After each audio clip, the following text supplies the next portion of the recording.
Hello hello hello hello.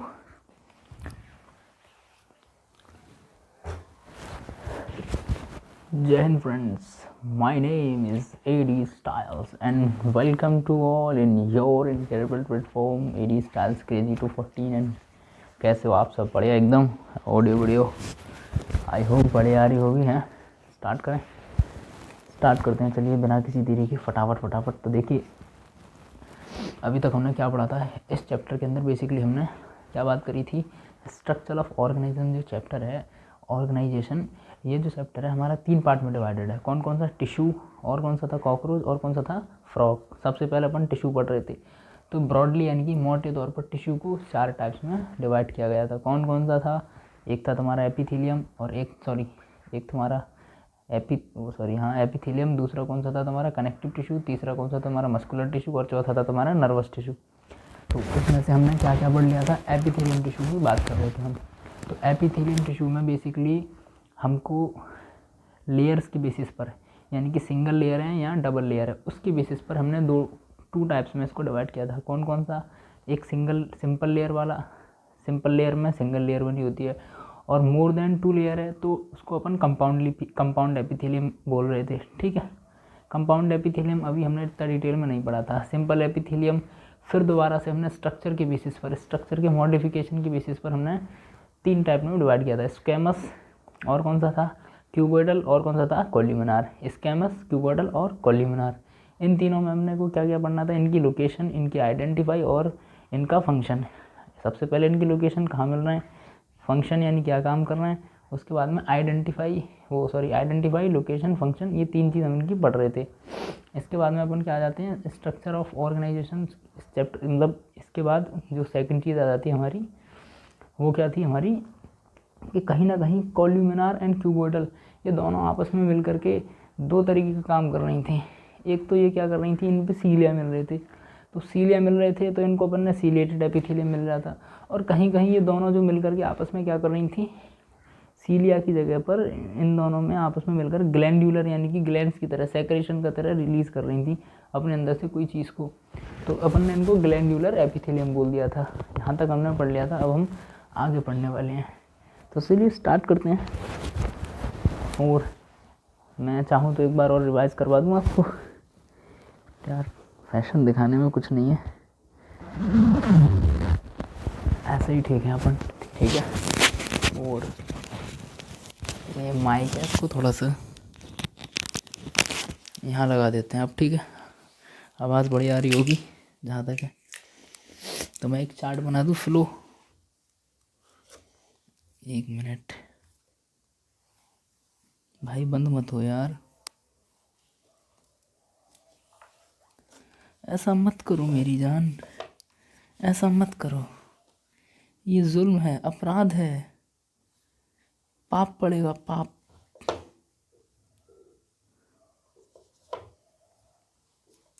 और हाँ, तुमने यार बताया नहीं, मतलब तुमको समझ आ रहा है कि नहीं आ रहा लेक्चर, बता तो देते एक बार। तुमने कोई रिप्लाई नहीं किया, हम आपके रिप्लाई के मुंतज़िर थे। तो देखिए, मोटे तौर पर अगर मैं बात करूँ तो सबसे पहले अपन क्या पढ़ रहे थे इसमें? टिश्यू। तो टिश्यू को अपन ने कितने में? 4 पार्ट में डिवाइड किया था। Number 1 epithelium tissue, number 2 connective tissue, number 4 तुम्हारी कौन सी थी? मस्कुलर टिश्यू, और नंबर 5 वो थी तुम्हारी मस्कुलर टिश्यू के बाद में जो सेकंड थी वो थी तुम्हारी, क्या नाम है उसका? Nervous tissue. ठीक है, 4 टाइप्स की तुम्हारी टिश्यू थी। ओके, यहाँ तक तो कोई प्रॉब्लम है नहीं। अब इसके बाद में जो एपिथेलियम टिश्यू है, फर्दर यानी कि हमने फिर से एपिथेलियम टिश्यू को 2 पार्ट में डिवाइड किया। किसमें? एक तो सिंगल लेयर की बनी है, सिंगल लेयर्स की बन रही थी, उसको अपन ने क्या बोल दिया? Simple epithelium. ठीक, इसके बाद में जो मोर देन टू लेयर्स की बन रही थी,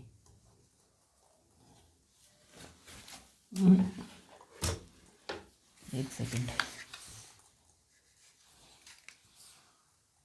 मोर देन 2 लेयर, तो इसको अपन ने क्या बोल दिया था? Compound epithelium.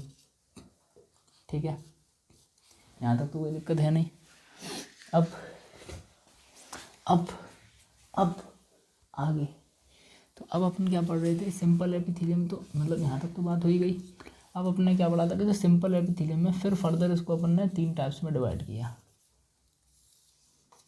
ठीक है। सिंपल एपिथेलियम किसके बेसिस पर, मॉडिफिकेशन इनकी स्ट्रक्चर के बेसिस पर। कौन सी थी, स्क्वेमस सिंपल एपिथेलियम, ठीक है। फिर कौन सी थी, क्यूबोइडल सिंपल एपिथेलियम।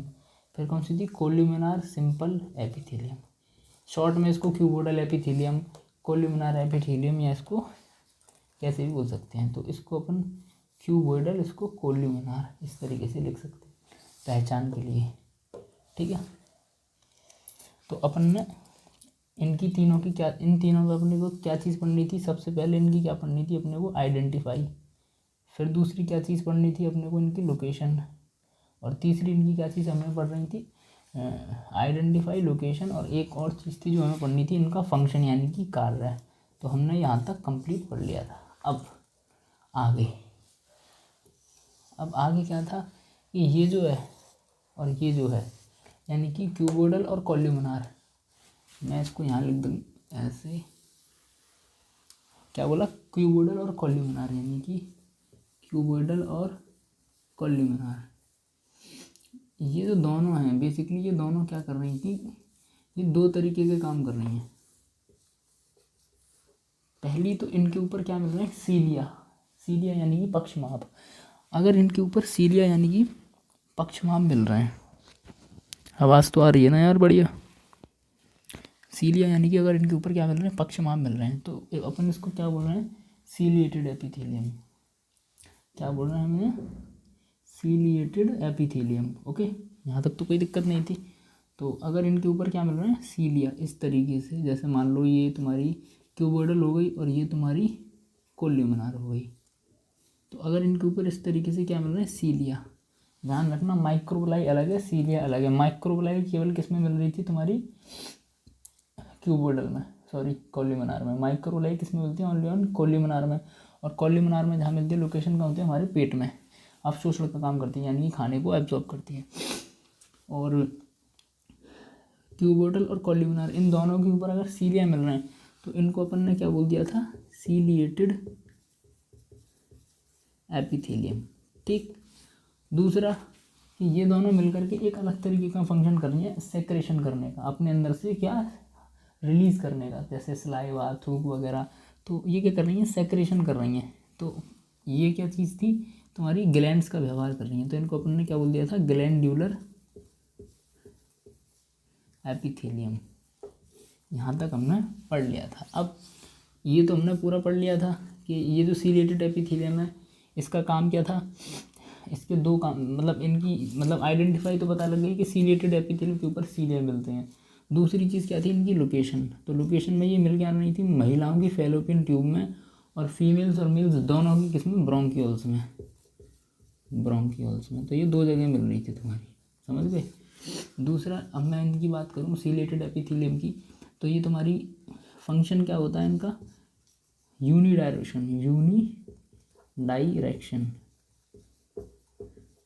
यानी कि एक डायरेक्शन में किसका, जो पार्टिकल्स होते हैं उनका, या फेलोपियन ट्यूब्स के जो ओवम्स होते हैं अंडे, उन सब का एक ही तरफ क्या कराना, मूवमेंट, यानी कि गति कराना, एक ही तरफ मूवमेंट कराना, समझ गए। तो यहाँ तक हमने पढ़ लिया था, और पूरा का पूरा मैंने इस छोटे से चार्ट में समा दिया है। मतलब अब तक हमने कुछ नहीं पढ़ा, सिर्फ इतना ही पढ़ा है। एक चीज़ देखो, एक तो होता है किसी चीज़ को हम एकदम खंड खंड में पढ़ते हैं तो हमें बढ़िया से समझ में आता है, और दूसरा होता है ना, ये हमें सिर्फ हम पढ़े जा रहे हैं, और पढ़ने के बाद हम कंफ्यूज हो जाते हैं कि बेसिकली ये चल क्या रहा है, ये आ गया, ये आ गया, ये आ गया, एक सीक्वेंस नहीं मिल पाता। तो मैंने एकदम ये जो चीज़ है सारी तुम्हें एकदम सीक्वेंस में बताई है, एकदम चार्ट में, सॉरी, एकदम मैंने ये सारी चीज़ें तुम्हें एकदम चार्ट में बढ़िया से एकदम सेटिस्फाई करके दिखा दी है, एक एक चीज़ कि हाँ ये ऐसे है, ये ऐसे है, ये ऐसे है, ये ऐसे है, बोल बोल के, ठीक है। मेरे हिसाब से तुम समझ ही गए होंगे। चलिए अब आगे बात करते हैं। तो अपन ना ग्लैंड्यूलर एपिथेलियम पे चल रहे थे। ग्लैंड्यूलर एपिथेलियम अपन पढ़ते हैं, आ जाओ स्टार्ट करते हैं, चलो। और हाँ भाई, चैनल को लाइक सब्सक्राइब ज़रूर कर लेना। आ जाओ, चलो भाई।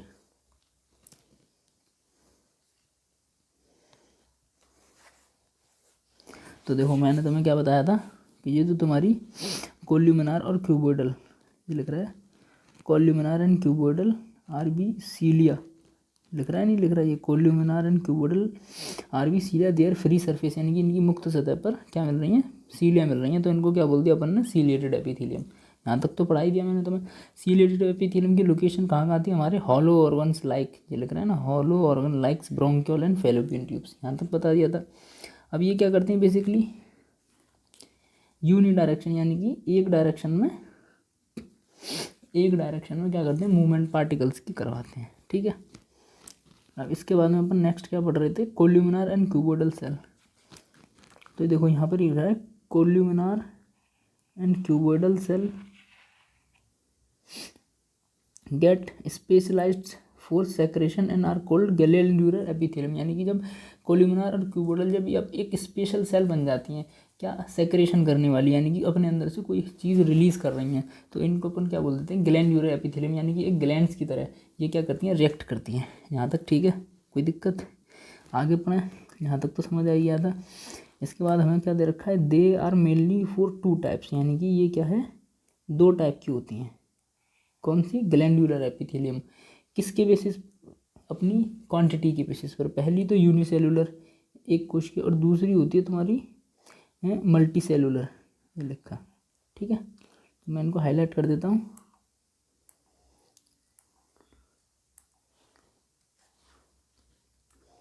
तो ये कैसी होती है तुम्हारी, यूनिसेलुलर, ठीक है।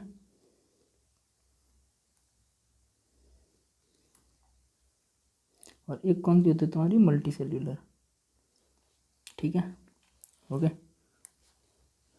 अब आगे पढ़ते हैं, unicellular constituting of isolated glandular cell, है ना, goblet cells of the alimentary canal and multi cellular consisting of a cluster of cell. देखो यूनिसेलुलर का मतलब क्या होता है, यूनिसेलुलर जो होती है वो मतलब एक कोशिका की है, यूनिसेलुलर में सिंपल है, मतलब 1 सेल, ओनली 1 सेल है, और वो एक ही सेल अपने अंदर से क्या कर रही है, रिलीज़ कर रही है, सेक्रेशन कर रही है, तो उसको क्या बोल दिया, यूनिसेलुलर।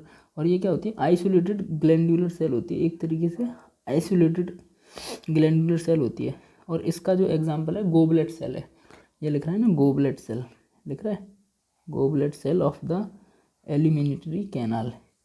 अब ये गोबलेट सेल होती क्या है, देखो मेरी बात सुनो, जो हमारा पेट होता है ना, पेट, स्टमक में देखो बहुत हाई एसिड होता है, 1.8 pH का होता है, नहीं होता। अब वो जो पेट का जो एसिड है वो खाने को, हड्डियों को, मांस को, सबको गला देता है, लेकिन तुमने कभी सोचा है कि वो हमारी स्किन को क्यों नहीं गला पाता, पेट की चारों तरफ की, क्योंकि जो पेट जो है उसके जो चारों तरफ, स्टमक के चारों तरफ, अंदर की तरफ, ये जो होती है ना, यूनिसेलुलर गोबलेट सेल होती है, और ये लगातार क्या रिलीज़ करती है, म्यूकस रिलीज़ करती है। और वो जो म्यूकस होता है वो एसिड और हमारी पेट की जो स्किन होती है उन दोनों के बीच में एक लेयर बना देता है, रहट की जैसी चिपचिपी। तो इसके थ्रू क्या है ना, कि वो हमारे पेट को डैमेज नहीं कर पाती। और कभी कभी इस यूनिसेलुलर सेल्स की डैमेज हो जाए या इनकी कमी पड़ जाए, म्यूकस नहीं बन पाता ठीक से, तो कभी कभी क्या होता है कि ये जो एसिड होता है हमारे पेट तक पहुंच जाता है और उनको फाड़ देता है। तो उसको बोलते हैं पेट में अल्सर पड़ जाना। सुना होगा कि पेट में छाले हो गए, पेट में अल्सर हो गए, तो बेसिकली कौन सी कंडीशन होती है, वो यही कंडीशन होती है, ठीक है। यहाँ तक तो क्लियर हो ही गया। तो ये कहाँ पाई जाती है, हमारी पेट के अंदर, कौन सी, गोबलेट सेल, स्टमक में पाई जाती हैं। अब बात करते हैं किसकी, मल्टी सेलुलर की। तो मल्टी सेलुलर की बात करें तो ये मल्टी सेलुलर क्या होता है, क्लस्टर ऑफ सेल, यानी कि सेल का गुच्छा, सेल क्लस्टर बोलते हैं गुच्छा को। तो क्या होता है, क्लस्टर ऑफ सेल यानी कि सेल का बहुत बड़ा गुच्छा सा होता है। और ये कैसी होती है, हमारी स्लाइवरी ग्लैंड, यानी कि जो हमारे मुंह में होती हैं उनको अपन क्या बोलते हैं, स्लाइवरी ग्लैंड, यानी कि जो थूक का, स्लाइवा का निर्माण करती हैं, स्लाइवा को रिलीज़ करते हैं, उसको अपन ने क्या बोल दिया, स्लाइवरी ग्लैंड, ठीक है। On the basis of the mode of pouring of their secretion, यानी कि on the basis of mode, यानी कि mode of powering of the secretion, gland are divide into 2 category, यानी कि सेक्रेशन के बेसिस पर, यानी कि अपने अंदर से किसी हार्मोन्स को रिलीज़ करने के बेसिस पर हमने इनको 2 टाइप्स में डिवाइड किया है। फिर से समझ गए, इस बार मैं ना तो कोल्यूमिनार को कर रहा हूँ, ना ही मैं क्यूबोइडल को कर रहा हूँ। बेसिकली हमारे पास क्या होती हैं, ग्लैंड्स होती हैं, और वो जो ग्लैंड्स है अपने अंदर से कुछ ना कुछ रिलीज़ करती हैं, चाहे वो हार्मोन्स हो, चाहे वो स्लाइवरी ग्लैंड्स हो, स्लाइवरी हार्मोन्स हो, एनीवे कुछ भी चीज़ रिलीज़ कर रही है। तो वो रिलीज़ करने की बेसिस पर दो टाइप्स में डिवाइड होती है, एक होती है एंडोक्राइन और एक होती है एक्सोक्राइन। दोनों में डिफरेंस क्या होता है, एक तो वो जिसके पास खुद का पाइप है, जैसे मान के चलो एक तो मैं हूँ, मेरे घर में मेरे मेरे मतलब मेरे पास कोई पाइप है, या सपोज दैट मैं तुम्हें कैसे समझ, मान के चलो कि मेरी खुद की मोटरसाइकिल है, ठीक है। तो मेरे पास खुद की मोटरसाइकिल है और मान लो मैं आप तक कुछ कहना चाह रहा हूँ, तो मैं आपके पास आ रहा हूँ, तो आपको मुझे कोई सामान देना है, तो मैं उसको खुद अपने साथ लेके आ रहा हूँ और आपको वो सामान दे के जा रहा हूँ।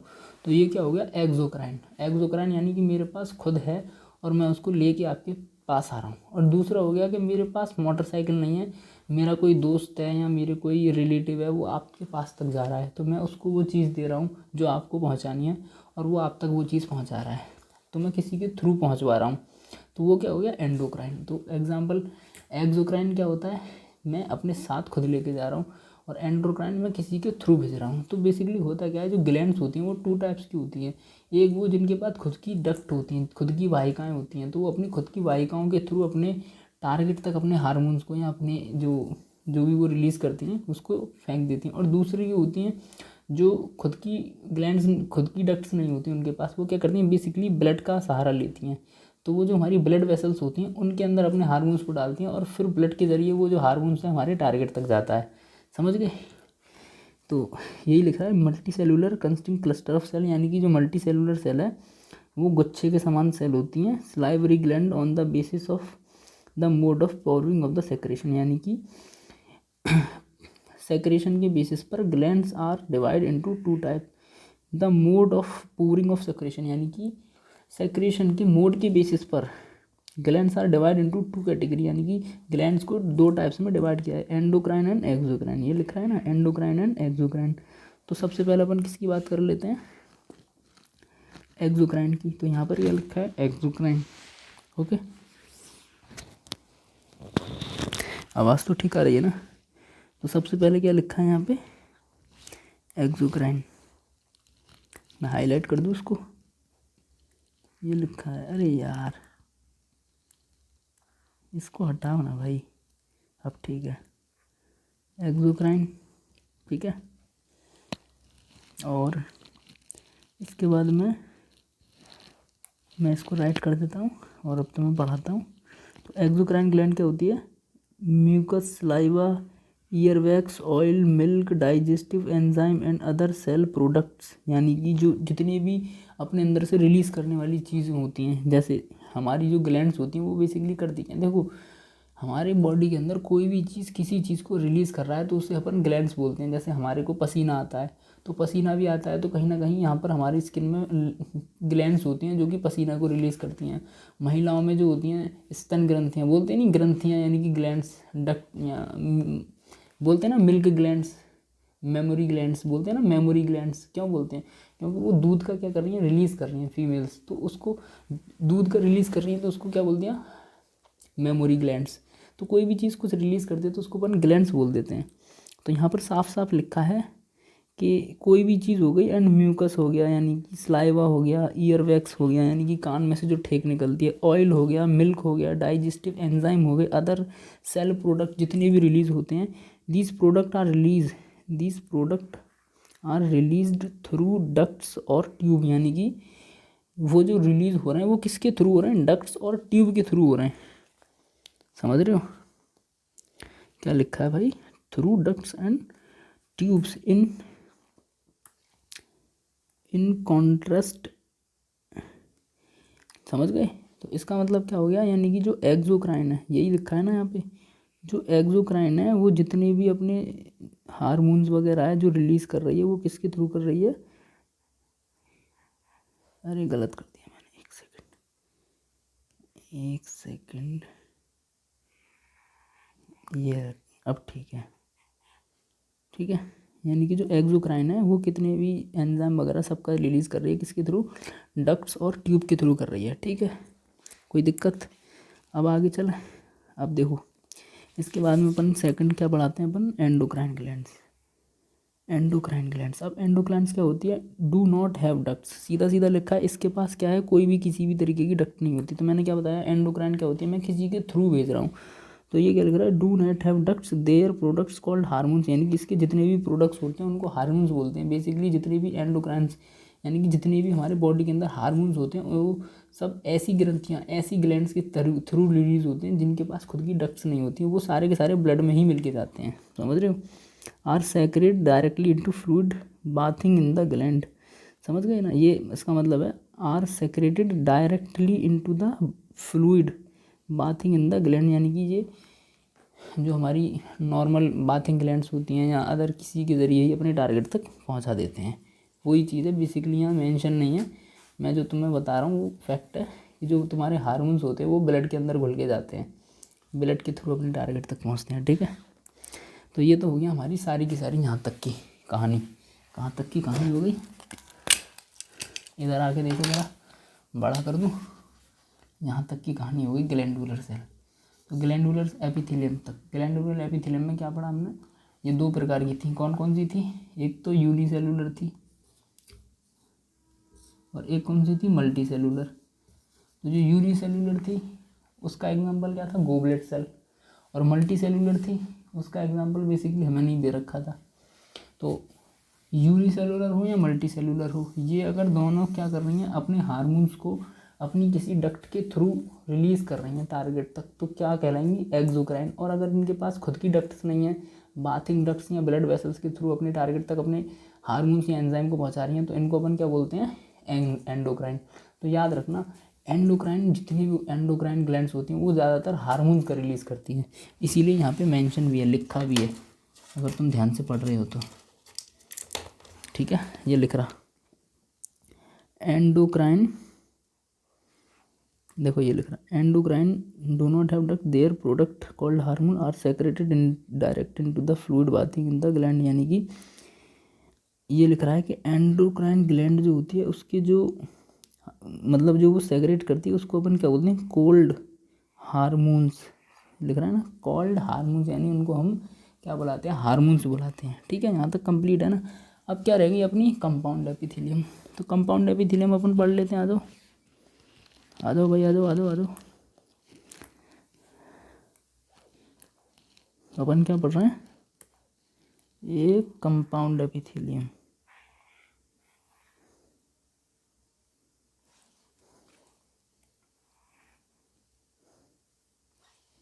ठीक। इसको क्लिक कर देते हैं, आगे बढ़ते हैं। अब क्या लिख रहा है, is made of more than 2 layer, यानी पहले ही बताया था कंपाउंड एपिथेलियम, यानी कि अपन किसकी बात कर रहे हैं, इसकी। सबसे पहले अपन ने क्या बताया था, एपिथेलियम सिंगल लेयर की बनी होगी। तो सिंगल लेयर, यहाँ से हम सब सिंगल लेयर की टाइप पढ़े ना, सिंगल लेयर के बाद में क्यूबोइडल और कॉलमनार आ गई थी जो कि सिंगल लेयर का ही पार्ट थी। तो क्यूबोइडल और कॉलमनार दोनों की दोनों किसका पार्ट है, सिंगल लेयर का पार्ट है। तो इन दोनों के फिर थ्रू हमने ये पढ़ा सीलेटेड और ग्लैंडुलर, ठीक है। अब अपन क्या पढ़ रहे हैं, ये वाली कंपाउंड एपिथेलियम। तो कंपाउंड एपिथेलियम क्या है, बेसिकली तुम्हारी 2 से ज़्यादा लेयर की बनी होती है, 2 या 2 से ज़्यादा लेयर की। और देखो ये लिख रहा है ना, more than 1 layer of those has limited role in secretion, इसका लिमिटेड रोल है सेक्रेशन एंड एब्जॉर्प्शन में, यानी कि इसका रोल तो है, ये सेक्रेशन भी करती है एब्जॉर्प्शन भी करती है, लेकिन लिमिटेड करती है। अब वो कैसे करती है ये सब तो मैं एक एक चीज़ बताऊँगा, रुक जाओ। Their main function is to provided protection, इसका जो मेन फंक्शन है वो क्या है, provided protection against chemical and mechanical stress, यानी कि इसका जो मेन काम है वो क्या है, केमिकल मैकेनिकल स्ट्रेस से मेन जो काम है इसका क्या है, प्रोटेक्शन प्रदान करना, ठीक। They over the dry surface of the skin, they over the dry surface of the skin in the most surface of the buccal cavity, pharynx, inner lining of the duct, salivary glands and on pancreas ducts. अब देखो ये हमारी मिल कहाँ कर रही है, दे cover, यानी कि ये किसको, अवर सर्फेस ऑफ द स्किन, यानी कि ये हमारी जो स्किन है ड्राई स्किन, इसको क्या करती है, कवर करती है, ठीक है। Number 2, most surface of the buccal cavity, यानी कि ये हमारी जो बक्कल कैविटी है, बक्कल किसको बोला है इसने, जो हमारी मुंह है ना, मुंह की जो गुहा है, जैसे हमारे होठ, अंदर के होठ हैं, गाल के अंदर की, ये सब के सब किसके ढके रहते हैं, ये हमारे सब कंपाउंड एपिथेलियम से ढके रहते हैं। दूसरी चीज़ इसने क्या बोला है, फेरिंग्स, फेरिंग्स यानी कि ये होता है भोजन का चौराहा बोलते हैं, जहाँ से हवा और फूड यानी कि एयर एंड फूड दोनों आपस में मिलकर अलग अलग पाथ पे डिवाइड होते हैं, तो इसको क्या बोलते हैं, फेरिंग्स। यानी फेरिंग्स की जो कवरी है वो कंपाउंड एपिथेलियम की होती है। नंबर 3 क्या दिख रहा है, लिनिंग एंड डक्ट्स और salivary glands and to pancreatic duct. याद रखना जो तुम्हारे पैंक्रियाज है, पैंक्रियाज बोलते हैं अग्नाशय को, अग्नाशय यानी कि पैंक्रियाज की जो डक्ट्स होती है वो भी किससे ढकी रहती हैं, कंपाउंड एपिथेलियम से। अब मेन इसका जो एग्जांपल है वो है हमारी स्किन। अब देखो इसका सेक्रेशन और एब्जॉर्प्शन का लिमिटेड रूल कैसे है, क्योंकि देखो हमारी जो स्किन है, एक तरीके से आप एग्जांपल में समझो, अगर हमें पानी में डुबो दिया जाए तो हमारी स्किन बहुत कम पानी को एब्जॉर्ब करती है अपने अंदर, करती है ना, तो कहीं ना कहीं एब्जॉर्प्शन का रोल हो गया। और सेक्रेशन का कैसे हो गया, जब तुम्हें पसीना आता है तो स्किन के थ्रू आता है, तो कहीं ना कहीं अपने अंदर से कुछ ना कुछ रिलीज़ कर रही है, तो सेक्रेशन भी कर रही है। लेकिन हरदम एब्जॉर्ब करती है, हरदम सेक्रेशन करती है, नहीं, ऐसा नहीं है, कभी कभी। तो इसका क्या है, एक लिमिटेड रोल है, और ज़्यादातर क्या कर रही है, प्रोटेक्ट कर रही है, हमको बचा रही है बाहर की चीज़ों से। तो मेरे हिसाब से कंपाउंड एपिथेलियम तुम्हारे भेजे में घुस गया होगा, कुछ नहीं बचा इसमें, ख़त्म, ठीक है, ओके। और इसके बाद अपन क्या पढ़ते हैं, all the cell in epithelium are held together with the intercellular matrix. ये तो मैंने तुम्हें पहले भी बताया था, ये जो जितनी भी एपिथेलियम है वो किसमें, मतलब एक दूसरे से टुगेदर यानी कि एक दूसरे के साथ में, इंटरसेल्यूलर मैट्रिक्स यानी कि एक तरीके से बैकग्राउंड, जैसे मैं तुम्हें पढ़ा रहा हूँ तो मेरा बैकग्राउंड बोर्ड है, समझ रहे हो, जैसे ये सब लिखा है आपस में, तो ये किस पे, बैकग्राउंड, वाइट बैकग्राउंड पे। इसी तरीके से जो सेल होती हैं आपस में पैक्ड रहती हैं, लेकिन उनके पीछे एक बैकग्राउंड होता है लिक्विड टाइप्स का, उसको बोलते हैं मैट्रिक्स। और किसके बीच का है, सेल के बीच का, तो इसको मैंने क्या बोल दिया, इंटरसेल्यूलर मैट्रिक्स। तो कोई बड़ी बात तो नहीं होगी ना, तो मैंने क्या बोल दिया यहाँ पर, सॉरी, एनसीईआरटी ने हमसे क्या बोला है कि जो सेल होती हैं वो आपस में इंटरसेल्यूलर मैट्रिक्स में एक दूसरे के साथ कनेक्ट रहती हैं, बस, ओके।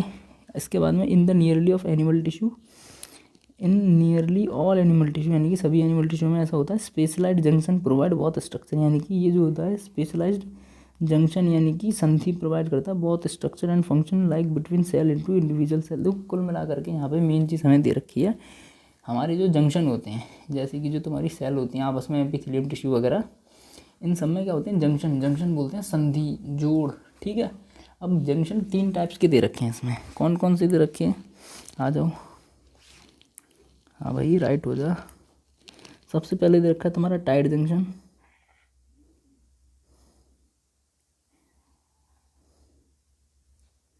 फिर दे रखा है तुम्हारा अधेरिंग जंक्शन,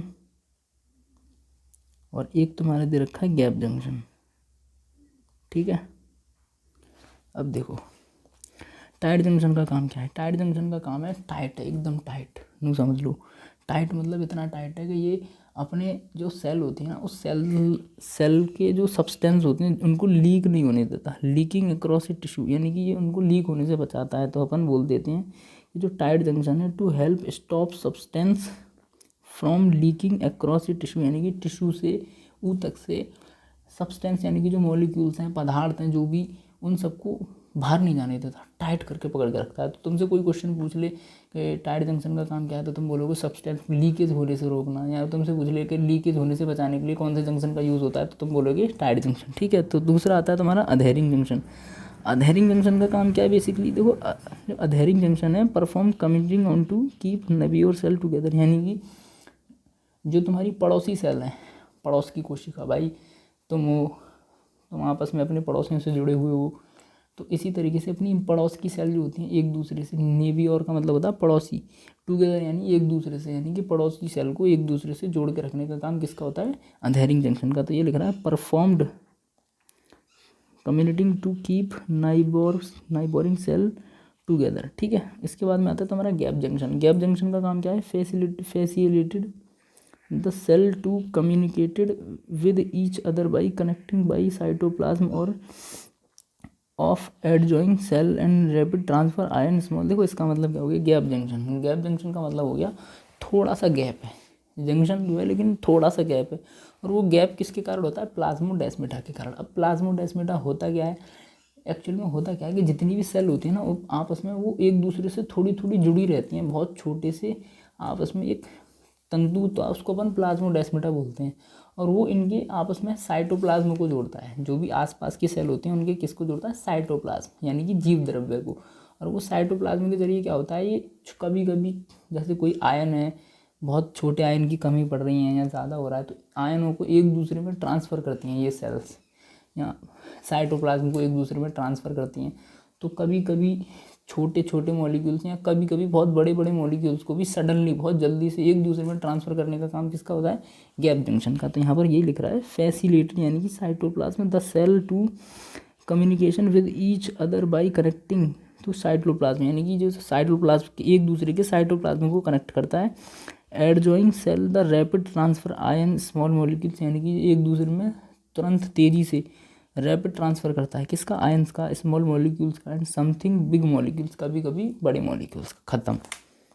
ये तुम्हारे क्या हो गए? 3 जंक्शन हो गए। यहाँ पर ये पूरा का पूरा तुम्हारा एपिथेलियम टिश्यू ख़त्म, पूरा एपिथेलियम टिश्यू ख़त्म। ठीक है, यानी कि हमारा एपिथेलियम टिश्यू यहाँ से स्टार्ट हुआ था। Epithelium tissue simple, compound epithelium. Simple 3 type का था, सिंपल, स्क्वैमस, क्यूबोइडल और कॉल्यूमिनार। इन तीनों की हमने क्या क्या पढ़ ली? Identify, location and function, previous class में अपन ने पढ़ लिए थे। इसके बाद में कोल्यूमिनार और क्यूबोइडल, ये दोनों के ऊपर अगर सीलिया मिल रहे हैं तो इनको क्या बोल दिया अपन ने? Ciliated epithelium. और इन दोनों के ऊपर अगर तुम्हारे ग्लैंड्स की तरह व्यवहार कर रही हैं तो ग्लैंडुलर एपिथेलियम। ग्लैंडुलर एपिथेलियम 2 प्रकार की थी, यूनिसेलुलर और मल्टी सेलुलर। मल्टी सेलुलर भी थी, वो 2 प्रकार से भागी थी। मल्टी सेलुलर नहीं, बेसिकली ये जो ग्लैंडुलर एपिथेलियम है इसको अपन ने 2 टाइप से फिर बांटा था। किसके बेसिस पर? रिलीज़ करने के बेसिस पर। किस किस में? एक तुम्हारा एंडोक्राइन और एक तुम्हारा एक्सोक्राइन। एक्सोक्राइन वो जिनके पास डक्ट होते हैं, एंडोक्राइन वो जिनके पास डक्ट नहीं होती हैं। ख़त्म। इसके बाद में ये आ गया तुम्हारा कंपाउंड एपिथेलियम। इसका बेस्ट एग्जांपल है अपना स्किन, काम प्रोटेक्शन करना है। इसके बाद में अपन ने क्या पढ़े? जंक्शन। जंक्शन कितने होते हैं? 3 प्रकार के, गैप जंक्शन, अधेरिंग जंक्शन और टाइट जंक्शन। टाइट जंक्शन किसी को बाहर नहीं जाने देता, कनेक्ट करके रखता है, पिताजी का रोल निभाता है, कोई भी बच्चा बाहर नहीं जाना चाहिए सीमा से। उसके बाद में क्या आता है तुम्हारा? Adhering junction. अधेरिंग जंक्शन का काम क्या होता है? बेसिकली एक दूसरे को आपस में जोड़ के रखना। दादाजी का काम कर रहा है, सबको आपस में जोड़ के रखो, चाचा ताऊ का, चाचा हो, ताऊ का हो, बुआ का हो, मौसी का हो। उसके बाद आता है क्या तुम्हारा? गैप जंक्शन, यानी कि मम्मी कभी कभी सरका देती हैं, जा भाग जा, है ना। गैप जंक्शन यानी कि मम्मी कभी कभी तुम्हें क्या कर देती हैं? बचा लेती हैं, निकाल देती हैं। और कभी कभी छोटे छोटे, कभी कभी बड़े बड़े कांड कर देते तुम, तब भी तुम्हें भगा देती है, जा पापा आ रहे हैं मारेंगे वरना, है ना। 3 जंक्शन है, तुम्हारे समझ में आई गए होंगे। यहाँ पर तुम्हारा क्या हो जाता है? एपिथेलियम टिश्यू खत्म। इसके बाद में अपन क्या आ जाते हैं? Connective tissue. अब अपन कनेक्टिव टिश्यू पढ़ते हैं, ठीक है। आ जाओ फटाफट, इसको साफ कर दूँ, ठीक है। याद आ रहा है तेरा प्यार, पता नहीं यार वो कभी शाम नहीं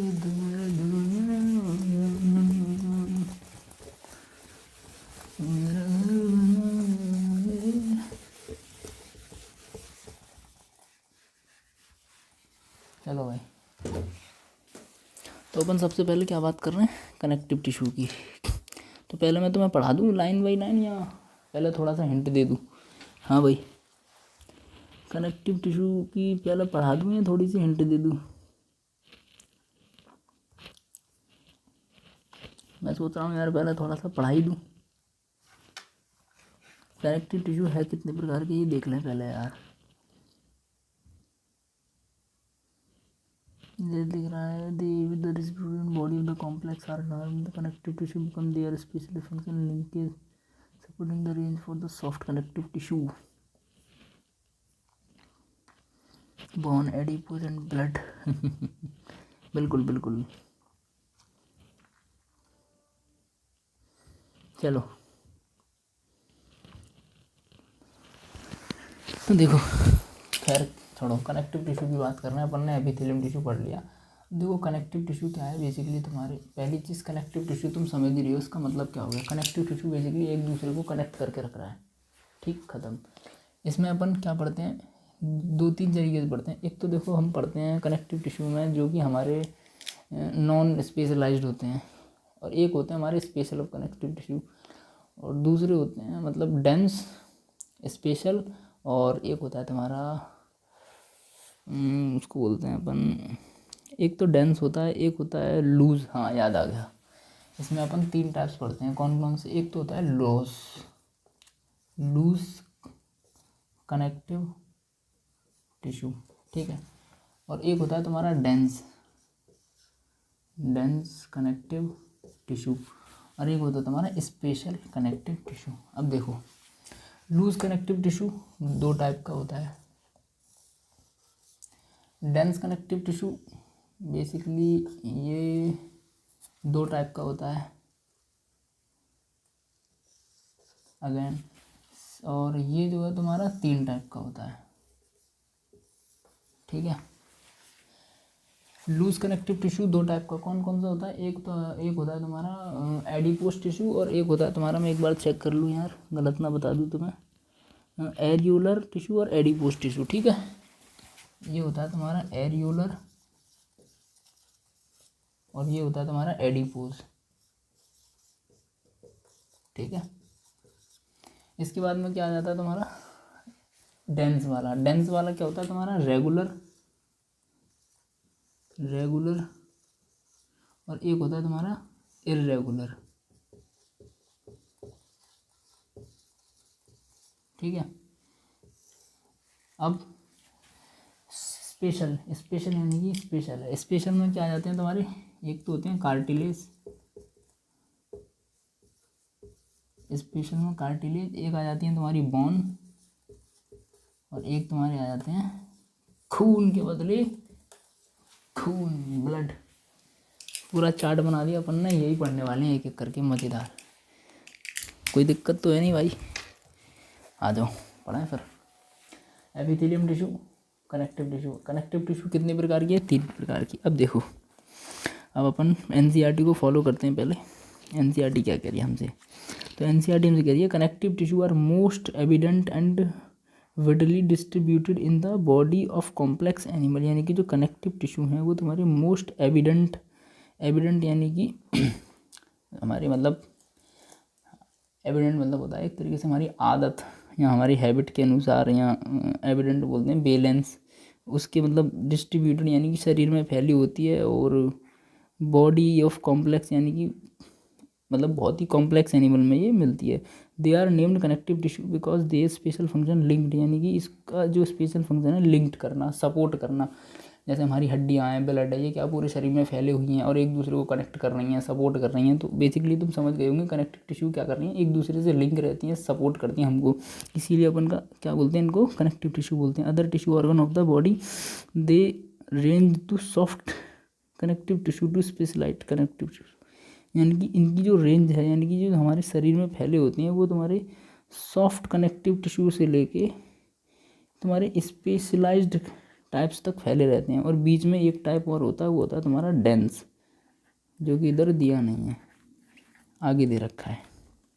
तो यहाँ तक तो तुम समझ ही गए क्या लिखा है इसमें। मेन पॉइंट क्या हमारा, यानी कि ये हमारे पूरे शरीर में डिस्ट्रीब्यूटेड यानी कि फैला हुआ रहता है, और कॉम्प्लेक्स एनिमल में मिलता है, कनेक्टिव टिश्यू है, क्योंकि ये एक दूसरे को कनेक्ट करता है और लिंक्ड करता है, सपोर्ट भी करता है हमें, ठीक है। आगे चलें। अब सबसे पहले अपन क्या कर रहे हैं, इसके बारे में कुछ पढ़ा देते हैं आपको, including cartilage, bone, adipose tissue and all, ठीक है। अब इसके अंदर आते क्या क्या हैं, इनके अंदर तुम्हारे इंक्लूड कार्टिलेज क्या होती है? चरनी हड्डी, जैसे कान की हड्डी, नाक की हड्डी, ये क्या होती है? कार्टिलेज। फिर आगे आती हैं बोन यानी कि हड्डी।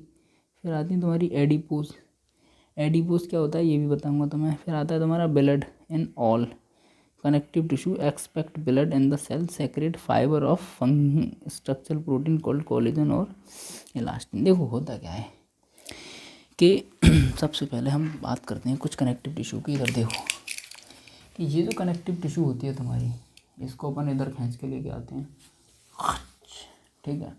ये जो तुम्हारी कनेक्टिव टिश्यू होती है, बेसिकली ये जितनी भी कनेक्टिव टिश्यू होती हैं इनके अंदर तुम्हें क्या मिलेगा? कोलेजन, और क्या मिलेगा तुम्हारा? फाइबर, कोलेजन फाइबर मिलेगा। क्या मिलेगा?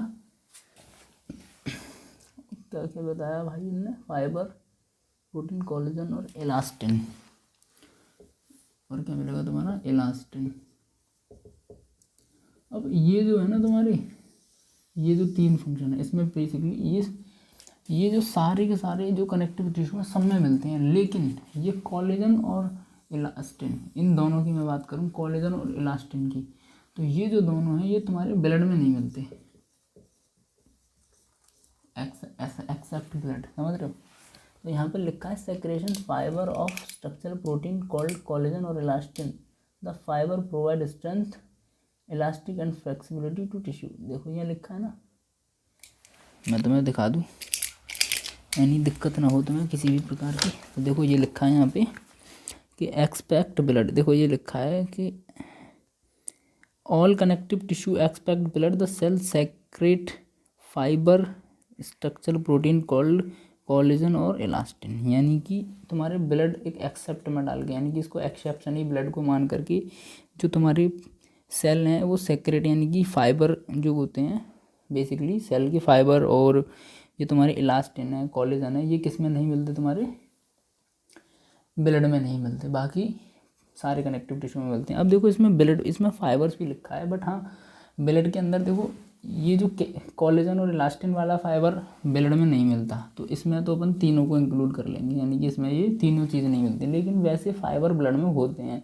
जो कि ब्लड क्लॉटिंग में काम आते हैं। जब ब्लड क्लॉटिंग होती है, जब तुम्हारा हाथ पैर या कहीं से कुछ कट जाता है, ब्लड क्लॉटिंग करने के लिए फाइबर का यूज़ होता है, और कुछ मात्रा में फाइबर हमारे ब्लड में मिलता है, नहीं मिलता तो वो हमारे एरियोलिन या एडिपोज टिश्यू से आ जाता है। बट अभी अपन एनसीईआरटी की बात मानेंगे, एनसीईआरटी हमसे क्या करिए कि फाइबर प्रोटीन कॉल्ड कोलेजन और इलास्टिन, ये तीनों चीज़ें क्या है, एक्सेप्ट हैं ब्लड के अंदर, यानी नहीं होती, ठीक। इसके बाद में द फाइबर प्रोवाइड स्ट्रेंथ, यानी कि जो फाइबर है वो क्या करता है, स्ट्रेंथ प्रोवाइड करता है, elasticity and flexibility to the tissue, यानी कि इलास्टिसिटी यानी कि खींचने की क्षमता, फ्लेक्सिबिलिटी, समझ रहे हो ना, इलास्टिसिटी फ्लेक्सिबिलिटी, जैसा रबड़ होती है बहुत ज़्यादा फ्लेक्सिबल होती है, उस तरीके की क्या प्रोवाइड करता है, टिश्यू को प्रोवाइड करता है ना। These cell also secrete modified polysaccharide which accumulated between cell and fibre and act as a matrix ground substance. अब इसका मतलब क्या हो गया कि ये जो इनकी जो सेल होती हैं, फाइबर जो होता है बेसिकली, ये जो fibre of the structure protein called, ये जो मतलब फाइबर है बेसिकली ये क्या करता है, देखो होता क्या है, ये जो फाइबर सेल होती हैं, और ये जो फाइबर सेल होती हैं वो दो प्रकार के क्या करती हैं, प्रोटीन्स का रिलेशन करती हैं, किस किस का, कोलेजन का और इलास्टिन का। और कोलेजन और इलास्टिन ये दोनों करते क्या है हमारे ब्लड के अंदर, वो सॉरी ब्लड में तो होते ही नहीं है ये, मैं यहाँ पे कट का निशान लगा दूँ, ब्लड के अंदर ये नहीं होते। बेसिकली फाइबर क्या होती हैं, सेल होती हैं, तो फाइबर सेल क्या रिलीज़ कर रही हैं, प्रोटीन, कौन कौन सा, कोलेजन और इलास्टिन। और कोलेजन और इलास्टिन सारे कनेक्टिव टिश्यू में है, जितनी भी टाइप्स दे रखे हैं, बस शर्ते ब्लड के अंदर नहीं है, ठीक है। अब जो तुम्हारा फाइबर ऑफ सेल है, कोलेजन और इलास्टिन के अलावा एक तीसरी चीज़ और रिलीज़ करता है, उसका नाम क्या है, उसका नाम है पॉलीसेकेराइड्स। क्या नाम है उसका, पॉलीसेकेराइड, ठीक है, शॉर्ट में मैंने लिख दिया है। क्या नाम है इसका भाई, पॉलीसेकेराइड। अब ये क्या करता है, ये बैकग्राउंड का काम करता है, मैट्रिक्स का। मैंने क्या बताया, कोई भी चीज़ है उसका पीछे का जो बैकग्राउंड है उसको अपन क्या बोल देते हैं, मैट्रिक्स बोल देते हैं। बट यहाँ पे क्या लिखा है कि फ्लेक्सिबिलिटी टिश्यू दिस सेल, यानी कि यह cell also secrete modified polysaccharide, यानी कि ये एक मॉडिफाइड पॉलीसेकेराइड का और रिलीज़ करती हैं। लिखा है ना भाई, लिखा है ना, लिखा है ना, मॉडिफाइड पॉलीसेकेराइड है ना, which accumulated between cell and fibre, यानी कि ये किसके बीच होता है, सेल और fibres, act as a matrix, यानी कि किसकी तरह रिएक्ट करता है, एक्ट किसकी तरह करता है, किसका रोल निभाता है, मैट्रिक्स का रोल निभाता है, ठीक। और क्या लिखा है आगे, ground substance connective tissue are classified into 3 types. एक मिनट, हाँ भाई क्या लिखा है ये, connective tissue are classified into 3 types, यानी कि जो कनेक्टिव टिश्यू हैं इनको अपन ने क्लासिफाइड किया है किसमें, 3 टाइप्स में। कौन कौन सा, loose connective tissue, dense connective tissue और स्पेशलाइज्ड। मैंने तुम्हें बता ही दिया है, कनेक्टिव टिश्यू को हमने 3 टाइप्स डिवाइड कर ही दिया था। कौन कौन सा था, लूज, डेंस और कौन सा था तुम्हारा, स्पेशल। अब सबसे पहले अपन क्या पढ़ते हैं, लूज वाला पढ़ते हैं। तो चलो यहाँ पे मैंने क्या कर दिया, लूज कनेक्टिव टिश्यू, ठीक है। तो सबसे पहले अपन लूज कनेक्टिव टिश्यू पढ़ रहे हैं। तो loose connective tissue has cell and fibre loosely arrange. देखो सीधी सी बात है, लूज कनेक्टिव टिश्यू है तो लूज अरेंज होंगे, यानी कि जो सेल हैं फाइबर हैं आपस में बहुत ही लॉस कनेक्ट रहती हैं। और सेमी फ्लूइड ग्राउंड सब्सटेंस, इनका जो ग्राउंड सब्सटेंस है मैट्रिक्स है वो किसका बना होता है, सेमी फ्लूइड सब्सटेंस होता है। एग्जाम्पल है एरियोलर टिश्यू, ठीक है। अब जो लूज कनेक्टिव टिश्यू है वो कितनी थी, 2 प्रकार की थी। कौन सी थी, एरियोलर और एडिपोज टिश्यू। तो सबसे पहले अपन कौन सी पढ़ रहे हैं, एरियोलर टिश्यू, और फिर कौन सी पढ़ेंगे अपन, एडिपोज टिश्यू। यहाँ तक कोई दिक्कत। तो सबसे पहले अपन क्या पढ़ते हैं, देखो लूज कनेक्टिव टिश्यू की आइडेंटिफाई क्या होती है, पहचान। इनकी जो अरेंज है वो बहुत ही लूज होती है। कैसी होती है, लूज होती है। और सेमी फ्लूइड ग्राउंड सब्सटेंस होता है। तो ये तो इनकी आइडेंटिफाई हो गई किसकी, लूज कनेक्टिव टिश्यू की। अब लूज कनेक्टिव टिश्यू का एग्जांपल क्या होता है, एरियोलर टिश्यू। अब ये कहाँ प्रेजेंट होता है, हमारी स्किन के नीचे। ये लिख रहा है beneath the skin, present beneath the skin, यानी कि जो एरियोलर टिश्यू है किसका एग्जाम्पल है, लूज कनेक्टिव टिश्यू का। और ये जो तुम्हारा एरियोलर है ये कहाँ मिल रहा है, तुम्हारी स्किन के नीचे मिल रहा है। अब स्किन के नीचे मिल रहा है, often in the serves as a support framework of epithelium. अब तुम खुद समझो कि हमारी स्किन क्या है, एपिथेलियम है। कौन सी थी, कंपाउंड वाली स्किन, कंपाउंड एपिथेलियम थी। अब कंपाउंड एपिथेलियम हमारी स्किन थी। अब ये किसके, स्किन के नीचे कौन सा मिल रहा है, एरियोलर। तो ये एक तरीके से इसको सपोर्ट कर रहा है ना, स्किन के नीचे मिल रहा है तो स्किन के बेस का काम कर रहा है ना। तो स्किन कौन सी थी, कंपाउंड एपिथेलियम। तो मैं बोल सकता हूँ कि ये एपिथेलियम टिश्यू का बेस बना रही थी। तो यहाँ पे लिखा है यही, beneath the skin often the serve a support framework for epithelium. इसका मतलब यही हो गया, यानी कि जो एपिथेलियम को सपोर्ट बनाकर, यानी कि एक फ्रेमवर्क बना के देती है, ढांचा बना के देती है, ठीक। इसके बाद में क्या लिख रहा है, contents fibroblast cell then the produce and secrete fibre macrophage and cell. यानी कि ये जो रहती है इसके अंदर फाइब्रोब्लास्ट सेल होती हैं। और ये फाइब्रोब्लास्ट सेल करती क्या हैं, रिलीज करती हैं macrophage and mast cell. Macrophage and mast cell को अपने अंदर से क्या करती हैं, रिलीज करती हैं। गूग ओवर तो नहीं हो रहा, एक एक चीज़ क्लियरिफाई करके बताइए। लूज कनेक्टिव टिश्यू किसका एग्जाम्पल है, कनेक्टिव टिश्यू का। सबसे पहले कौन सी पढ़ रहे थे अपन, एरियोलर। एरियोलर क्या है, बेसिकली स्किन के नीचे मिल रही है, ठीक है, स्किन के नीचे मिल रही है। और क्या कर रही है, ये एपिथेलियम टिश्यू को ढांचा बना के दे रही है, एपिथेलियम टिश्यू।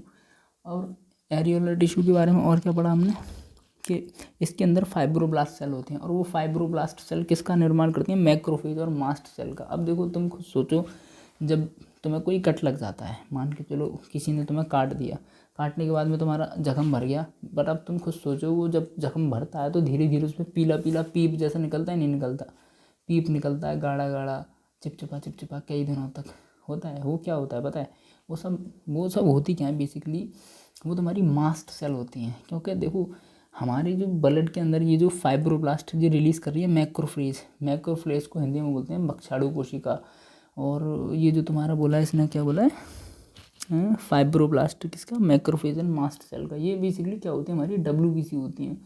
और ये मैक्रोफेज हो गया और ये तुम्हारी मास्ट सेल हो गई, ये एक एंटीबॉडी सेल होती हैं। यानी कि ये बाहर से जितने भी रोगाणु होते हैं, बाहर की जितने भी जो भी मतलब हानिकारक जर्म्स होते हैं वो हमारी बॉडी को डैमेज करते हैं, तो वो हमारी स्किन में कट लगने की वजह से अंदर आते हैं। जब वो अंदर आ जाते हैं तो ये जो मैक्रोफेज और मास्ट सेल है, ये क्या करती है, उनको ख़त्म कर देती है, डैमेज कर देती है। तो वो पीप बना बना के इनको हम क्या करते हैं, बाहर की तरफ रिलीज़ करते हैं। तो वो जो पीप सा होता है ना, वो क्या होता है, एक मास्ट सेल मैक्रोफेज, इनका क्या होता है, गुच्छा होता है बहुत ज़्यादा। तो तुम्हारे हिसाब से समझ में गए होगी। तो स्किन के नीचे मिल रही है तो कर क्या रही है, समझ गए ना। फिर तुम्हारा दूसरा क्या आ जाता है, एडिपोज टिश्यू। इसको मैंने हाईलाइट कर रखा है पहले से ही। अब देखो तुमने कभी देखो चर्बी देखी है, चर्बी किसी किसी को बहुत ज़्यादा चर्बी होती है, तो ये भी स्किन के ही नीचे रही है ना। Another types of loose connective tissue then location mainly beneath of the skin. ये भी स्किन के नीचे, देखो स्किन के नीचे पहले कौन सी मिल रही थी, ये वाली एरियोलर टिश्यू। तो एरियोलर टिश्यू की जो लेयर होती है वो बहुत पतली होती है, जस्ट इसके नीचे ये आ जाती है। ये भी स्किन के नीचे होती है, ये दोनों होती है एक जैसी है, मतलब ये छोटा भाई है, ये बड़ा भाई है, समझ गए। ये क्या कर रही है, एक तरीके का ढांचा बना रही है, जस्ट उसके नीचे ये आ गई एडिपोज टिश्यू। तो ये एडिपोज टिश्यू क्या है, एक तरीके से ये चर्बी है, चर्बी। अब तुम खुद सोचो, हमारी स्किन के नीचे ही तो चर्बी होती है, जो लोग बहुत ज़्यादा खा लेते हैं चर्बी कहाँ जाती है, स्किन के नीचे आ जाती है, नहीं आ जाती। तो बेसिकली होता क्या है, जब तुम बहुत ज़्यादा खाते हो तो वो जो खाना होता है ना, वो हमारी बॉडी क्या करती है, उसको बचा के रखती है आगे के लिए। तो जो मिनरल्स होते हैं या कार्ब्स होते हैं, बहुत ज़्यादा जब हम खा लेते हैं तो उसको चर्बी के तौर पे, फैट के तौर पे इन एडिपोस टिश्यू में, एडिपोस सेल्स के अंदर क्या कर लिया जाता है, स्टोर कर लिया जाता है, ताकि अगर कभी ये आदमी भूखा रहे तो इन एडिपोस टिश्यू से उस फैट को गला के और फिर कार्बोहाइड्रेट में कन्वर्ट करके एनर्जी बनाई जा सके। जब तुम बहुत ज़्यादा खाते हो तो ये लगातार जमती जाती है, बहुत आदमी क्या हो जाता है, मोटा हो जाता है, चर्बी आ जाती है उसके ऊपर, कहते हैं ना खा खा के चर्बी आ गई है। तो ये क्या कर रही है, एडिपोस टिश्यू अपने अंदर उसको क्या कर रही है, स्टोर कर रही है। ठीक है, आ जाओ पढ़ते हैं।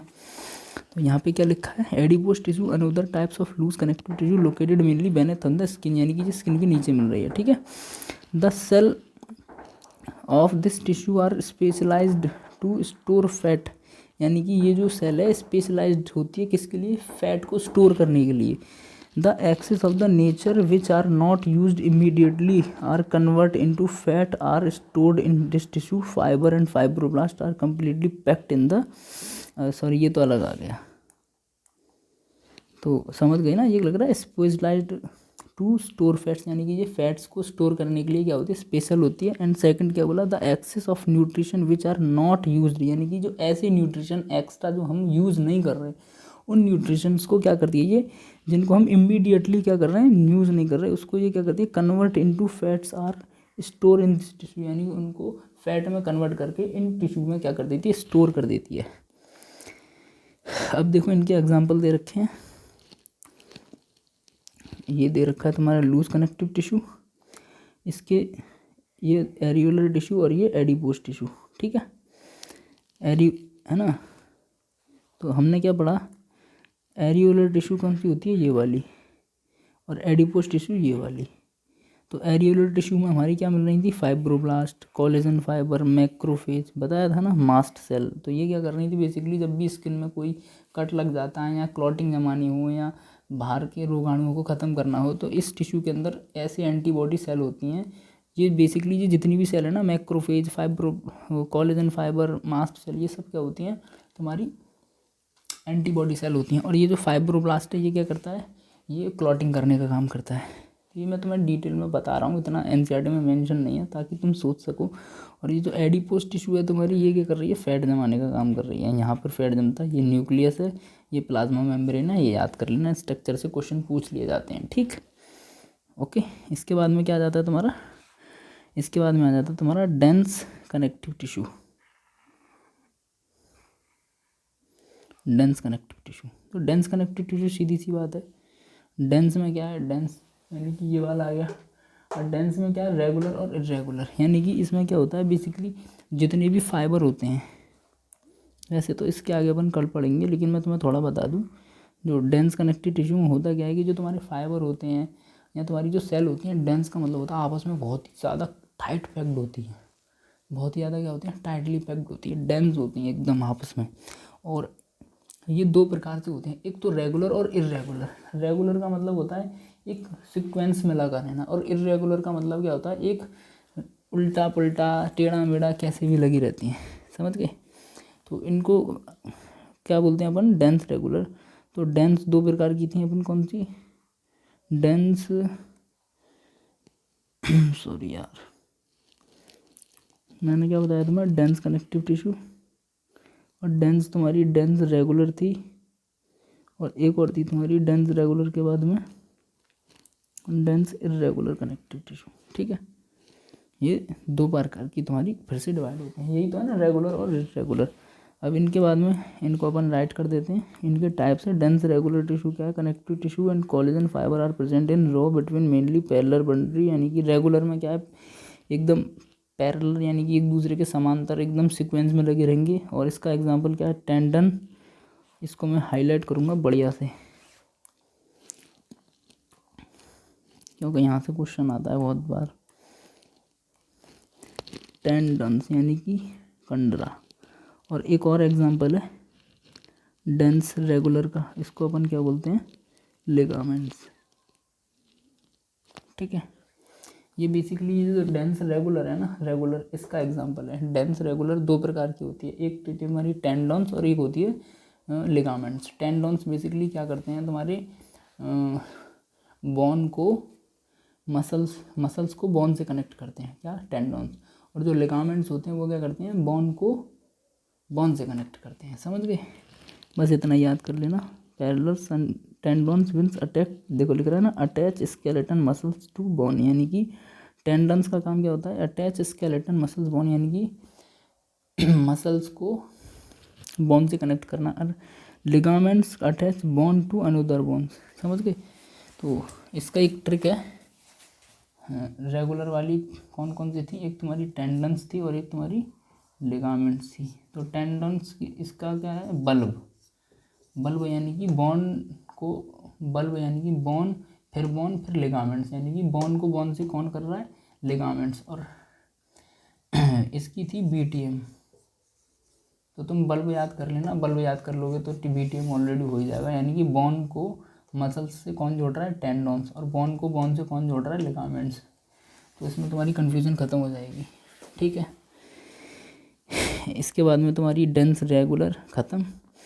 फिर डेंस इर्रेगुलर के बारे में थोड़ा दे रखा है। डेंस इर्रेगुलर क्या होती है, has fibroblast and mainly fibre that are oriented differently, the tissue are present in the skin, cartilage, bone and blood are various type of specialized connective tissue, and many fiber that are oriented differently, the tissue are present in this skin.